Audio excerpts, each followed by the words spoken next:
বল, তোর নতুন ইচ্ছেটা বল। আজকে তোর নেক্সট ইচ্ছেটা পূরণ করবো। না, আজকে আমি ভাবতেছি তোর ইচ্ছে পূরণ করবো।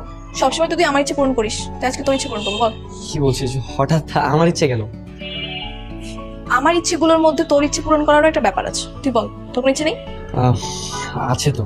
কি ইচ্ছে? তোকে ভালোবাসার ইচ্ছে। তুই কি আমার গার্লফ্রেন্ড হবি? তুই এগুলো কি বলতেছিস? আমি শুধু তোর বন্ধু। আরে ব্যাস ব্যাস, আমি তো মজা করছিলাম। তুই সিরিয়াসলি নিচ্ছিস কেন? হ্যাঁ পাগল, এমনি মজা করছিলাম।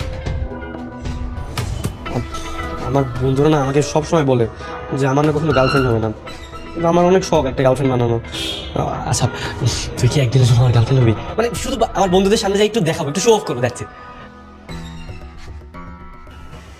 হ্যাঁ, হওয়াই যায়। আচ্ছা ঠিক